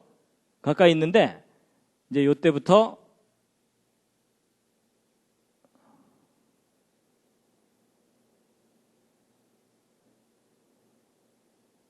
잘 보세요. 벌건 대낮에 갑자기 일식이 나타나는 겁니다. 한 5분 이상을 일식이 나타납니다. 자, 보세요. 이제 여러분이나 저는 학교에서 배운 게 있기 때문에 일식현상이 나타난다 그러면 두려워하기보다는 어때요? 간율이 어디 있어? 간율이. 이러면서 이제 그거 쳐다보려고 애쓰잖아요. 그렇죠? 근데 여러분 저때 당시에는 우상 숭배하던 사람들이에요. 그렇죠? 더군다나 태양을 신으로 섬기던 그 사람들이거든요. 일식현상이 일어나면은 그게 무슨 의미겠어요? 신이 노한 거예요. 그렇죠? 더군다나 이때 이제 무슨 일이 있었냐면 잘 보세요. 여러분 일식현상이 일어났던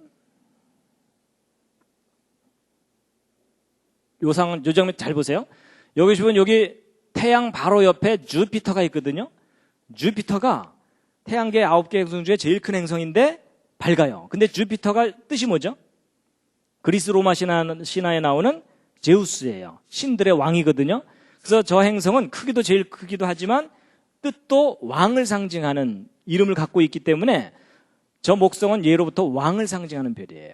그래서 왕의 운명을 점칠 때 저 별을 연구했어요. 근데 바로 일식이 일어나는 그 바로 옆에 왕을 상징하는 행성이 그 옆에 딱 있는 거예요. 그럼 여러분 일찍 일어나면 신이 노한 거잖아요. 신이 노하면 민심이 흉흉해져요. 맞죠? 더군다나 아시리아라는 제국은 다민족 국가예요. 워낙 많은 사람들을 이제 제국을 넓혀놨기 때문에. 그럼 다민족 국가면은 정적들이 많아요. 그럼 언제라도 쿠데타가 일어날 가능성이 있거든요. 그러면 이 정치적인 반대 세력은 바로 저런 기회를 놓치지 않습니다. 신이 노했다, 왕을 상징하는 배 그 옆에 있다, 왕의 운명이 끝난 거예요. 그럼 반란을 일으켜서 얼마든지 왕을 살해하고 다시 정권을 잡을 수가 있거든요.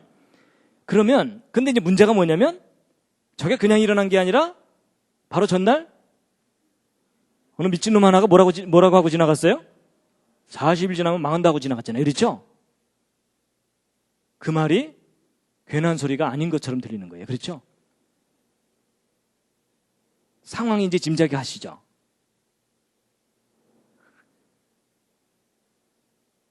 여러분 이게 무슨 얘기냐면 하나님께서 각본 다 짜놓으시고 요나를 보내신 거예요. 여러분 이 일시현상이 이때 정확하게 일어나게 하려면 이거 언제부터 계획되어 있어야 될 것 같습니까? 잘 생각해 보시면 창조 때부터예요. 맞죠? 그렇죠? 막 목성 저쪽에 있는데 야 잠깐 일로 와라. 내가 좀 필요하다. 이럴 수도 없고요. 그렇죠? 그럼 창조 때부터 계획되신 거예요. 그러니까 하나님께서 그러신 거예요. 야 내가 각본 다 짜놨으니까 너 좀 가줄래? 이랬더니 도망가는 거예요. 그렇죠? 그래서 여러분 도망가는 거 잡아오느라고 시간 소모했죠? 그러니까 사실은 3일 길을 돌아다녀야 되는데 요나가 3일 길을 돌아다닐 시간이 없는 거예요. 내일이 D-Day인데 그렇죠? 상황이 이해가 가세요? 그러니까 요나가 그 상황을 알았는지 아니면 본인이 정말 가기 싫었는지 모르지만은 어쨌든 3일을 돌아야 되는데 하루만 지나가면서 망한다 이놈들 하면서 지나간 거예요. 근데 그 다음날 일시현상이 일어난 거예요. 이건 과학적으로 검증되는 사건이에요. 그러니까 여러분 저도 일식을 직접 보진 않았는데 제가 이 강의를 이제 미국에 가서 한번 집회를 한 적이 있었어요. 끝나고 나더니 어떤 분이 자기 경험을 얘기해 주시더라고요. 자기가 일시현상을 직접 겪었대요. 어느 날 아침에 뉴스에 일시현상이 있다는 뉴스가 나왔는데 그 뉴스를 못 들은 거예요. 못 듣고서 자동차를 몰고 하이웨이를 가고 있는데 갑자기 일식이 나타났다는 거예요. 갑자기 밝았던 부분에 태양이 어두워지면서 깜깜해지더래요. 근데 이분이 꽤 배운 분이고 그리고 신앙이 있는 분이었거든요. 그런데도 갑자기 일식이 나타나니까 공포감이 막 이 속에서 막 공포감이 드는데 막 두려움이 엄습을 하더라는 거예요. 그러니까 배웠고 이 신앙이 있는 분인데도 막 공포감이 드는데 우상숭배하던 사람들한테는요 절대적인 공포감이 들면서 집단 히스테리라 그러나요? 하여튼 그런 현상이 나타나는 거예요. 그러니까 막 민심이 흉해지고 난리가 나니까 차라리 왕도 여러분 그 정도 되면요 왕은요 자기가 회개하고 싶지 않아도 자기 정권을 유지하기 위해서라도 쇼라도 해야 돼요. 맞죠? 그래서 단식을 선포하고 회개하라 이렇게 되는 거라는 거죠. 그래서 참 소설같이 여겨졌던 그 요나의 사건이 과학적으로 지금 검증된 그런 것을 이제 알려드리는 겁니다.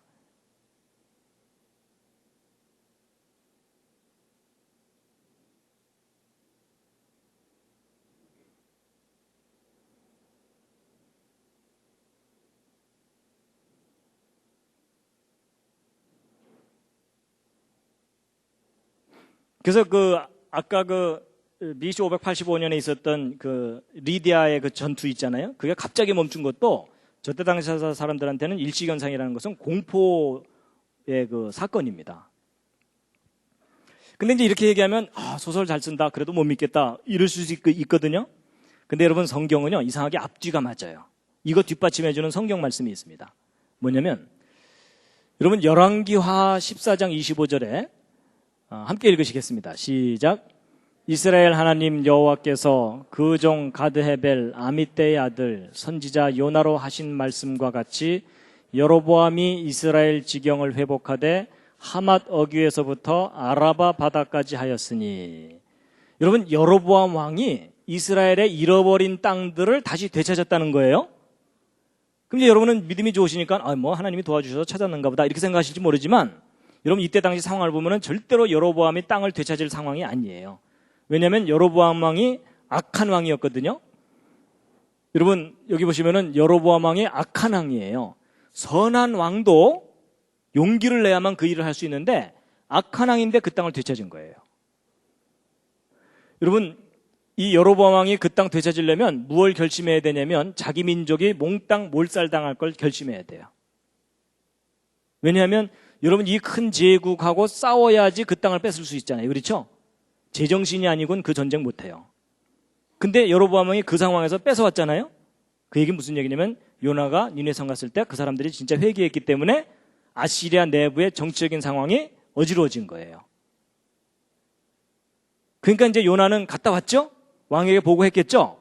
왕이시여 저놈들 지금 정신이 없나이다. 드디어 찬스가 왔나이다. 이렇게 된 거예요.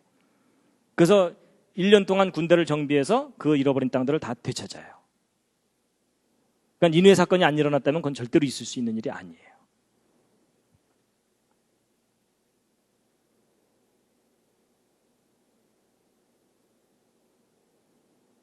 그래서 이제 하나님께서 그 일시현상을 통해서 요나 때 그 니느웨 성을 회개시킨 사건이 있었을 거다라고 지금 아주 가능성이 높다고 지금 보고 있는데요. 그래서 결국 하나님께서 말씀하신 재앙을 내리지 아니하셨거든요. 누가 신경질이 났겠습니까? 요나가 신경질이 났어요. 그래갖고 보세요. 성경을 보면은 요나가 심히 싫어하고 노하여 이렇게 돼 있어요. 그래서 그 밑에 하는 얘기가 뭐냐면 겉봐요. 내 이럴 줄 알았다니까요. 이런 거예요.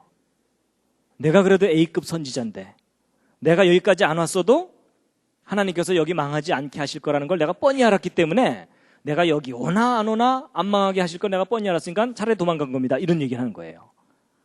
거기서 끝나면 다행인데 요나가 뭐라고까지 하는지 아세요? 차라리 내 생명을 취하소서. 이게 뭐예요? 차라리 죽이세요. 뭐 이런 거예요. 근데 여러분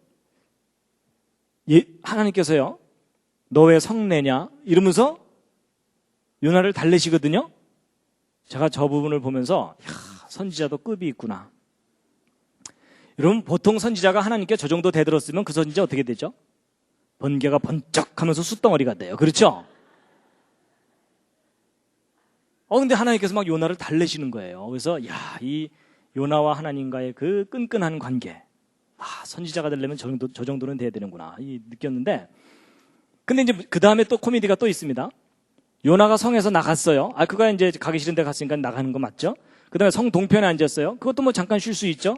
근데 이제 그 다음에 또 문제예요. 자기를 위하여 초막을 지었대요. 요나가 무엇을 결심한 거겠습니까? 장기 불법 체류를 결심한 겁니다. 그렇죠? 초막까지 지었다는 얘기는 이게 하루 이틀 머물 상황이 아니란 얘기죠? 자, 여기서 제가 퀴즈를 하나 드리겠습니다. 요나가 도대체 니느웨 성에 며칠 동안 머물까요? 아까 읽은 성경 말씀 중에 힌트가 있는데요. 40일이요. 왜 40일이죠? 40일 지나면 망한다고 했으니까. 그럼 요나는 결국 이 40일까지는 보고 가야 돼요. 맞죠? 저놈들이 지금 초기 증세일 거다. 이러면서. 조금만 지나면 또 해롱해롱 해갖고 결국은 망할 거다. 뭐 이랬을 수도 있고, 내가 예언을 40일이라고 했으니까 정말 어떻게 되나 보자 하고서 기다렸겠죠? 그래서 여러분 40일 동안 니느웨 성을 머물다가 돌아가거든요? 근데 여러분 그게 예언이라는 거 아세요? 예수 그리스도에 관한 예언이에요. 그게 어디에 나오냐면, 여러분 이제 그 40일 지나면 망한다고 아까 외쳤었잖아요? 이 40일이 예언인데, 여러분 요나가 니느웨 성을 가서 회개를 외쳤고 임무 끝났잖아요? 끝나면 바로 돌아가는데 40일을 머물고 돌아오죠. 예수님이 마찬가지예요. 예수님께서 이 땅에 회개를 외치러 오셨고 십자가에서 속죄 제사를 드렸잖아요. 임무 끝나셨죠. 부활까지 하셨으니까 그럼 곧바로 승천하시면 되죠. 곧바로 승천하지 않으시고 이 땅에 며칠 머물다 가실까요? 요나서에 그 40일 동안 머물다 가세요. 그래서 성경을 보면은 40일 동안 친히 나타내셔서 모든 증거를 다 보여주신 다음에 가셨다고 돼 있어요. 근데 이 40일도 예언일 뿐만 아니라 또 하나 예언이 뭐냐면 40년 예언이 있습니다. 40년 예언은 뭐냐면, 여러분 요나가 니느웨 성을 갔을 때가 BC 763년이거든요. 근데 결국은 이제 뭐 잃어버린 땅을 뺏어오긴 하지만 이 여로보암 2세가 악했기 때문에 결국 이스라엘이 망해요. 호세아 왕 때 아시리아의 그 살마네셀 5세가 사마리아를 함락시키고 이스라엘을 완전히 망하게 합니다. 근데 그때가 정확하게 BC 723년이기 때문에 정확하게 40년 후에 망해요. 근데 저 40년 후에 이스라엘이 망한 저게 예수님 때 그대로 일어나요. 그 일어난 사건이 뭐냐면, 여러분 예수님이 십자가에 달리셨을 때가 AD 30년이에요. 정확하게 고증을 해보면. 근데 이스라엘이 언제 망하냐면 AD 70년에 로마 제국에 의해서 완전히 망해요. 몇 년 만에 망하죠? 40년 만에 망해요. 요나 때에 있었던 그것과 똑같은 상황이 예수님 때 벌어져요.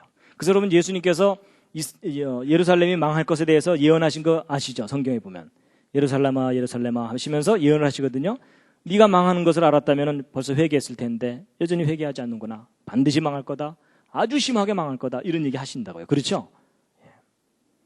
그래서 여러분 40년 후에 망할 거기 때문에 아까 그 마태복음 16장에서 예수님께서 뭐라 그러시냐면 너희가 저녁에 하늘이 붉으면 그 다음날 날이 맑을 거라고 미리 알지 않느냐.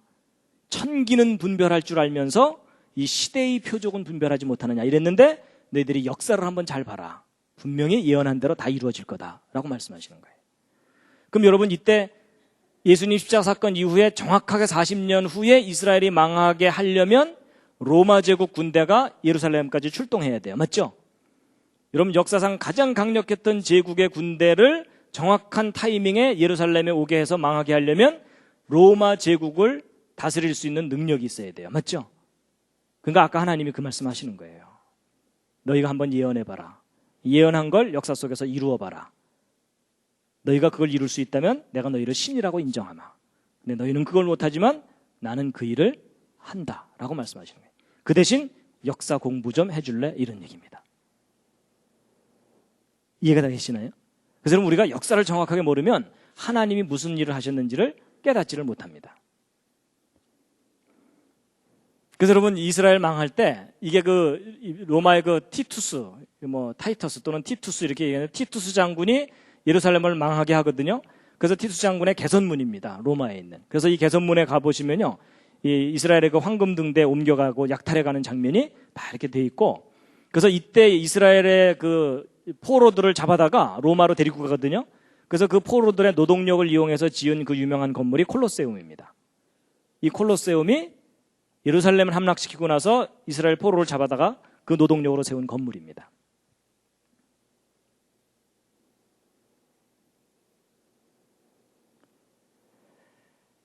자, 잠시 기지개를 한번 더 켜시겠습니다. 이제 거의 끝날 때가 가까웠습니다.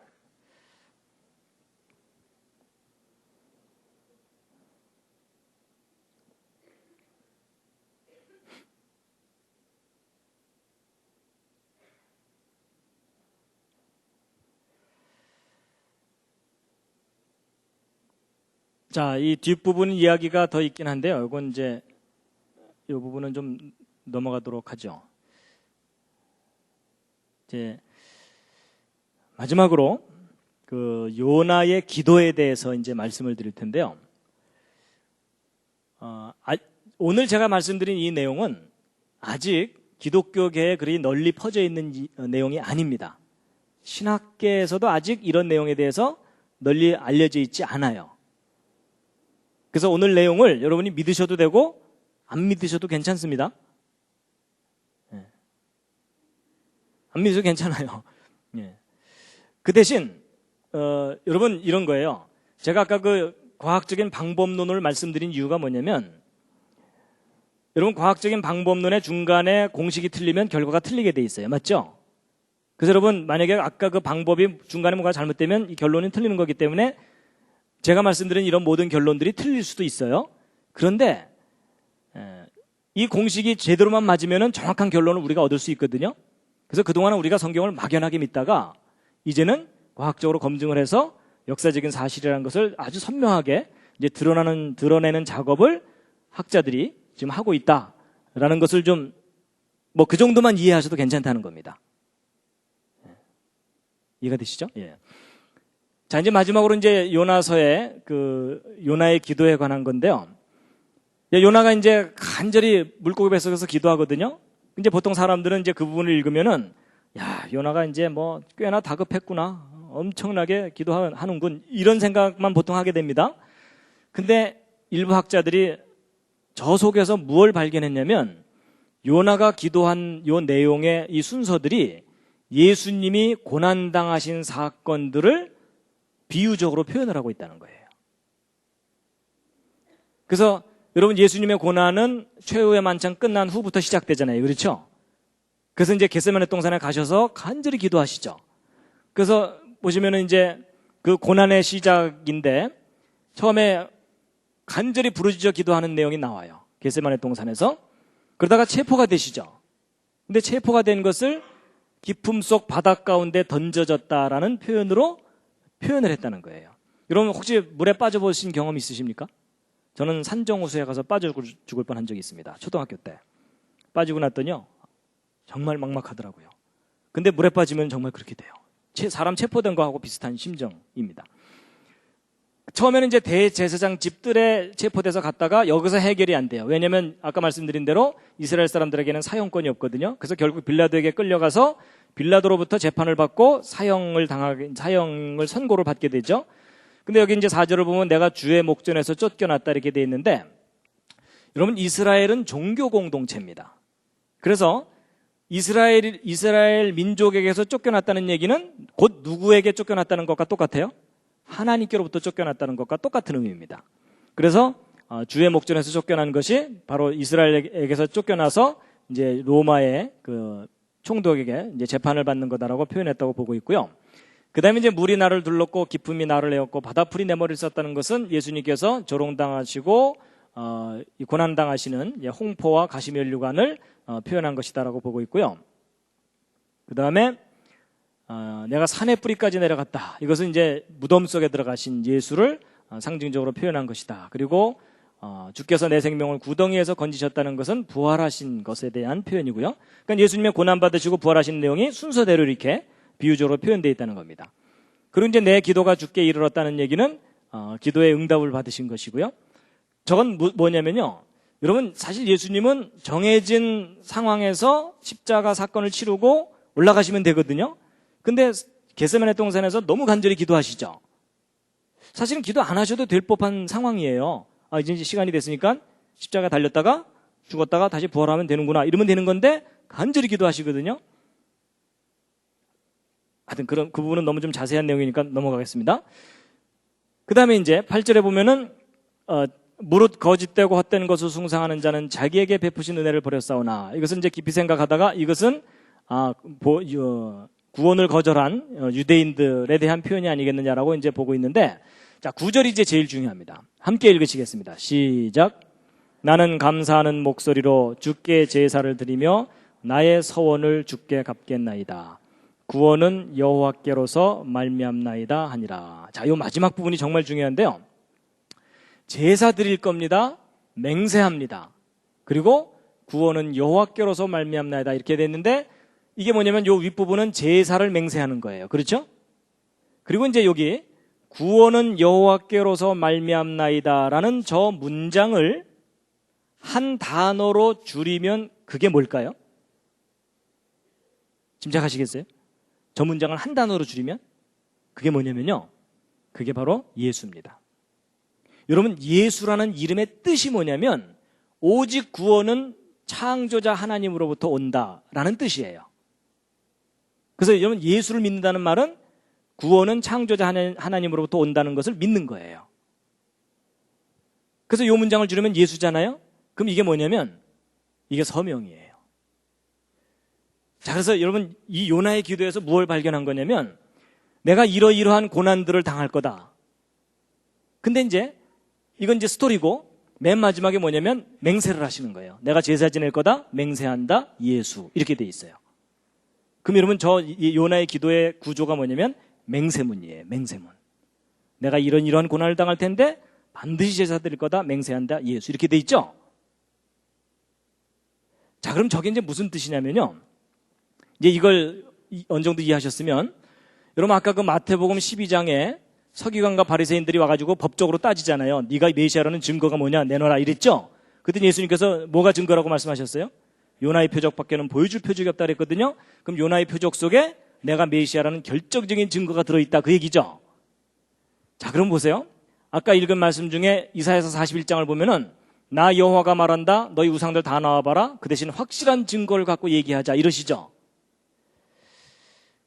자, 여러분 확실한 증거, 결정적인 증거는 예를 들면 이런 겁니다. 여러분 제가 여러분들한테 1인당 1억 원씩 꿨다고 치자고요. 조만간 갚겠습니다. 그리고 이제 중국에 가서 선교한다고 갔는데 도망갔어요. 그럼 여러분이 처음에는 뭐 이메일도 보내고 이러다가 드디어 이제 사람들을 보내서 저를 잡아올 거 아닙니까? 그래서 저를 잡아와서 이제 제가 꿔간 돈 받아야 되잖아요. 근데 제가 이제 법정에서 잘 기억이 안 난다. 우리 교회라는 교회도 있었냐? 뭐 이러면서 제가 막 오리발을 막 내밀고 막 거짓 증인들을 막 세워요. 근데 제가 아무리 거짓 증인을 내세워도 여러분이 뭔가 하나만 법정에 제출하면 저는 유죄가 돼요. 근데 그게 뭘까요? 여러분 한두 푼도 아니고 1억 원씩을 꿨으면 제가 뭘 써줘야 돼요? 차용증서를 써줘야 되죠. 차용증서는 구조가 어떻게 되죠? 어떤 상황에서 어떻게 될 것인가를 설명해야 되고 맨 마지막에 뭘 해야 되죠? 아니 서명만 하면 안 돼요. 안 갚아도 됨 이렇게 하면 되나요? 서명만 했다고 되는 게 아니라 맨 마지막에 맹세를 해야 돼요. 제가 반드시 갚음, 맹세함, 그리고 뭘 해야 되죠? 김명현 이렇게 해야 돼요. 맞죠? 근데 그걸 써줬을 거 아니에요? 여러분이 그것만 딱 제출하면은 저는 그냥 유죄예요. 맞죠? 딴 증거가 필요가 없어요. 그럼 여러분 그 상황을 이해를 하신다면 바로 이게 이해가 되실 거예요. 내가 메시아라는 증거가 있다. 요나의 표적이 내가 메시아라는 유일한 증거다. 그 대신 자세히 한번 들여다봐라. 그 속에 내가 이 온 백성을 위해서 제사를 지내겠다는 맹세문이 그 속에 들어있다. 그 맹세문이 내가 메시아라는 결정적인 증거다. 내가 요나라는 선지자를 통해서 그 맹세문을 미리 작성해놨고 그 맹세를 이루기 위해서 이 땅에 온 메시아다 라고 말씀하시는 거라는 거예요. 앞뒤 상황이 그래요. 그러니까 예수님께서 대충 오신 게 아니라 맹세문 작성하고 이 땅에 오셨다는 얘기예요. 멋있는 분입니다. 저 같으면 맹세 안 합니다. 대충 내려왔다가 아플 것 같은데 다시 올라갔다 나중에 오자 이럴 거예요. 그렇죠? 근데 예수님께서는 맹세를 하셨어요. 그래가지고요, 여러분 겟세마네 동산에서 예수님이 왜 그렇게 간절히 기도하셨는지 이해가 되더라고요. 왜냐하면 여러분 예수님께서 이 땅에 오셔서 무슨 말씀하시냐면 너희들에게는 너희들의 때가 임의로 있지만 내 때는 정해져 있다 이 얘기하시죠. 그래서 여러분 예수님께서 이상한 행동들을 많이 보이세요. 나는 예루살렘 안 갈 거다 이러더니 그냥 뒤늦게 또 오시고 그러죠. 그게 뭐냐면은 예수님은 정확한 때에 정확하게 어떤 일들을 이루셔야 돼요. 왜냐하면 역사 속에 정확하게 예언이 되어 있거든요. 근데 정확하게 그걸 이루지 못하면 예언이 맞지 않게 돼요. 그렇죠? 예언이 맞지 않으면 누가 좋아할까요? 사탄이 좋아해요. 그렇죠? 앞뒤가 안 맞잖아요. 이러면은 하나님께서 할 말이 없는 거예요. 그래서 예수님이 정확한 때에 정확한 시간에 이 땅에 오셔서 정확한 시간에 제사를 드린 거거든요. 근데 만약에 그때 예수님께서 그래서 예수님이 겟세마네 동산에서 기도하실 때 무슨 기도를 하시냐면 주여 이 잔을 내게서 지나가게 하옵소서 이랬죠. 여러분 저 같으면 그렇게 안 하고 이것 좀 나중으로 미루면 안 될까요? 이럴 수도 있죠. 근데 지나가게 해달라는 게 뭐냐면 그 순간이 지나가면 다시는 제사 지낼 기회가 없다는 뜻이에요. 저 같으면 미룬다니까요. 근데 미뤄봤자 의미가 없는 건데 정확하게 그 순간에 제사를 지내야 되기 때문에 그러니까 목숨을 걸고 기도를 하신 거예요. 내가 이걸 반드시 이루어야 되니까.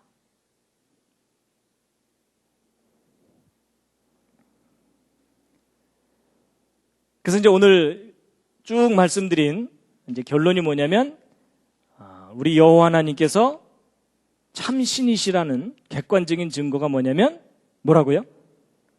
예언하시고 그것을 역사를 통해서 정확하게 이루시는 분이다라는 겁니다. 그러니까 여러분이나 저나 얼떨결에 믿고 있었는데 제대로 믿고 있다 이 뜻입니다. 자, 그래서 여러분 왜 여호와 하나님이 유일한 신이시라고요? 정답은 예언과 역사입니다.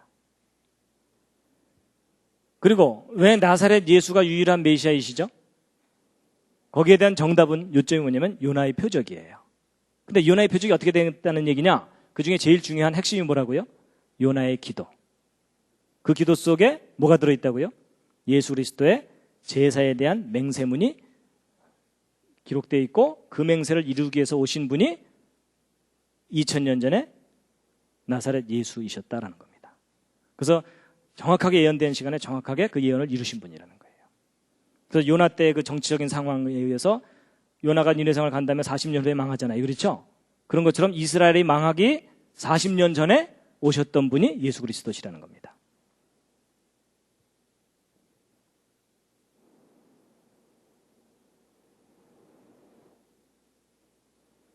그래서 오늘의 주제는 역사를 주관하시는 여호와 하나님이었습니다. 그래서 이스라엘 민족을 통해서 마지막 꽃다발입니다.